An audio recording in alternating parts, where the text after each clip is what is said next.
اسی لیے ابو جعفر المنصور ایک بادشاہ گزرے ہیں،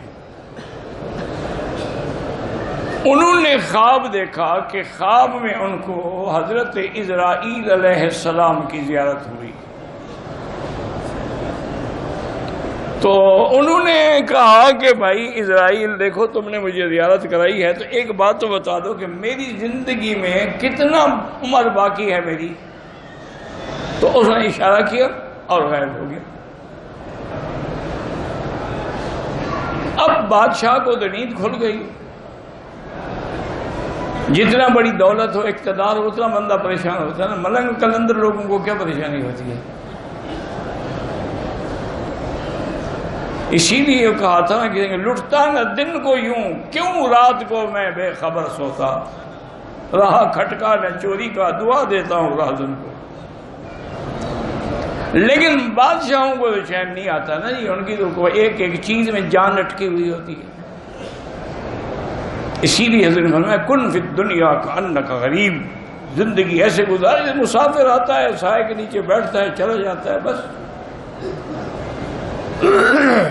اب جناب صبح کو سارے مولویوں کو بلاؤ بھائی، جب بادشاہوں کو یا حاکموں کو ضرورت پڑے پھر مولویوں کو بھی بلاتے ہیں، لیکن بدقسمتی یہ ہے کہ مولوی بھی دو قسم کے ہوتے ہیں، ایک درباری ہوتے ہیں حلوائی، اور ایک سرکاری اور ایک اصلی مولوی ہوتے ہیں۔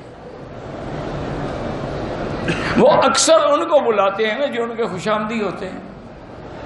ان کو بلایا کہ یار ایسے اسرائیل نے کہا، میں نے پوچھا عمر کتنی، یوں کر کے چلا گیا، انہوں نے کہا جی آپ 50 سال زندہ رہیں گے۔ کسی نے کہا جی نہیں یہ تو 500 سال بھی تو ہو سکتے ہیں، بادشاہ کی خوشامد کے لیے۔ انہوں نے کہا یار بات دل کو لگتی نہیں،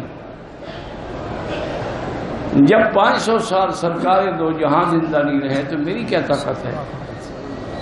بادشاہ تھا آخر جناب بڑا تنگ آ کے اس نے کہا کہ بھی اب کوئی حل نہیں، یہ ہمارے جو درباری لوگ ہیں نا پیسے لینے والے مولوی، ان سے یہ مسئلہ حل نہیں ہوتا، امام ابو یوسف کو بلایا جائے۔ امام ابو یوسف بغداد میں تھے، ان کو بلایا بادشاہ نے ان کے سامنے خواب رکھا کہ حضرت اس سے 5 سے کیا مراد ہے، 50 سال مراد ہے، 5 دن مراد ہے، 5 گھنٹے مراد ہے، کیا مسئلہ ہے؟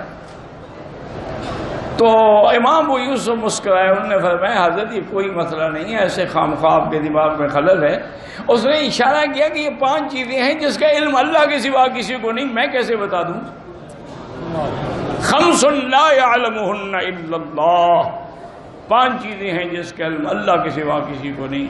اسی میں ہے کہ ان اللہ عنده علم الساعة وينزل الغيث ويعلم ما في الارحام وما تدري نفس ماذا تكسب غدا وما تدري نفس بأي أرض تموت۔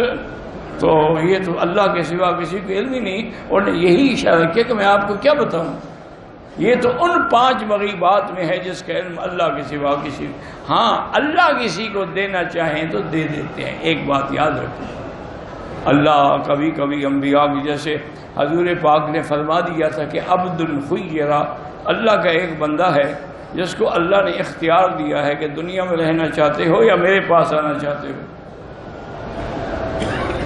تو حضرت ابو بکر رو پڑے، لوگوں نے پوچھا ابو بکر سے آپ کو، انہوں نے کہا آپ سے مراد حضور ہیں، اب حضور ہمارے پاس رہنے والے نہیں ہیں، اس کا معنی ہے کہ حضور کے جانے کے دن قریب آ گئے۔ تو ایسی علامات انبیاء کو اسی طرح اللہ کبھی کبھی اولیاء اللہ کو بھی دے دیتے ہیں، لیکن اس کا علم جو ہے وہ اللہ کے سوا کسی کو نہیں۔ تو اس لیے ہمیشہ یاد رکھیں کہ قیامت برحق ہے، اس کا انکار کفر ہے، لیکن کب ہوگی لا یعلمها الا اللہ تبارک و تعالی۔